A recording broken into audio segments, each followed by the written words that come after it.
Bible రాసింది ఎవరు చెప్పగలరు? ఎవరన్నా బైబిల్ రాసింది ఎవరు తెలుసు? దేవుడే. దేవుడు రాయించాడు బైబిల్ భక్తులతో, భక్తులకు ప్రేరేపణిచ్చి వివిధ సందర్భాలలో వివిధ రకమైనటువంటి వ్యక్తుల చేత ఈ బైబిల్ గ్రంథాన్ని దేవుడే ప్రేరేపించి రాయించాడు. ఈ బైబిల్లో చరిత్ర ఉంది. చరిత్ర అంటే హిస్టరీ. బైబిల్లో జరిగింది ప్రతిదీ సత్యం, ప్రతిదీ వాస్తవం, ప్రతిదీ కూడా ఆధారమై ఉంది. కాబట్టి ప్రియులారా, బైబిల్లో చరిత్ర ఉంది. బైబిల్లో కావ్యం ఉంది, అంటే పోయిట్రీ. ఇందులో పోయిట్రీ కూడా ఉంది, ప్రాస ఉంటుంది, సాహిత్యం ఉంటుంది. అంతకంటే ప్రాముఖ్యంగా ఇందులో జీవం ఉంది. ఆమేన్ చెప్పాలి. ఇది సత్యం. బైబిల్ అంటేనే సత్యం, జీవం, మార్గం. యేసుప్రభు చెప్పారు, నేనే మార్గమును సత్యమును జీవమునై ఉన్నాను. కాబట్టి ప్రియులారా, బైబిల్ అంటే యేసుప్రభువే. అచ్చ తెలుగు చెప్పాలంటే మన వాడుక భాషలో బైబిల్ అంటే ఎవరు? Bible is Jesus Christ. You are talking with Jesus.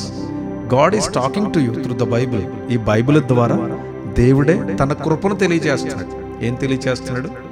కృపను తెలియజేస్తున్నాడు. బైబిల్ మతపరమైనటువంటి గ్రంథం కాదు, ఎవరైనా చదవచ్చు. మీకేమి ఎవరు సువార్త ప్రకటించవలసిన అవసరం లేదు. బైబిల్ చదవండి చాలు. అది హైందవులైనా, లేకపోతే ఇతర మతస్థులైనా, ముస్లిం సహోదరులైనా, ఎవరైనా చదవండి, మీకు అర్థమవుతుంది. ఇందులో మతబోధ ఉండదు, మతపరమైనటువంటి మాటలు ఉండవు, రెచ్చగొట్టే మాటలు ఉండవు. చాలా మంది అంటున్నారు ఈ బైబిల్ గ్రంథం తప్పుడు గ్రంథం అంటున్నారు, బూతు గ్రంథం అని మాట్లాడుతున్నారు కొంతమంది అక్కడక్కడ తెలియక.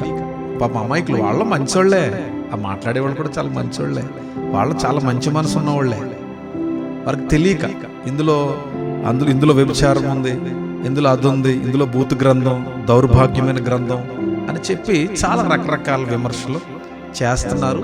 తెలియక, జీవమును తెలియక, జీవమును పొందుకోక. బాగా వినాలి. సో అలాంటి వారిని మనం ఏమనలేము, మనం విమర్శించలేము. మన పని విమర్శించే పని కాదుగా. విమర్శించే పని మందా, దెబ్బలాడుకునే పని మందా, వాదాలు పెట్టుకునే పని మందా? వివాదాలు పెట్టుకోవడానిక దేవుడు ఈ గ్రంథం ఇచ్చింది.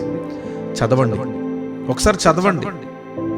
బైబిల్ని మనం ఎంత చదివితే, ఎంత ధ్యానిస్తే దేవుడు మనకు అంత దగ్గరగా ఉంటారు. నేను నా కుటుంబానికి బైబిల్ నేర్పుతున్నా. పిల్లలకి, నేను, నా భార్య ప్రతిదినం మేము బైబిల్ చదువుతాం. నేను వ్యక్తిగతంగా బైబిల్ చదువుతాను. ప్రార్థన బాగా చేసుకుంటాం. ప్రార్థన చేసుకుంటూ చదవాలి బైబిల్, ప్రార్థనాపూర్వకంగా చదవాలి. అప్పుడు ఇది మీకు అర్థమవుద్ది. కాబట్టి మీరు ఏదైనా నిర్లక్ష్యం చేసుకోండి, కానీ బైబిల్ గ్రంథాన్ని మీరు నిర్లక్ష్యపరచుకోవద్దని ప్రభు పేరిట మనవి చేస్తున్నాను.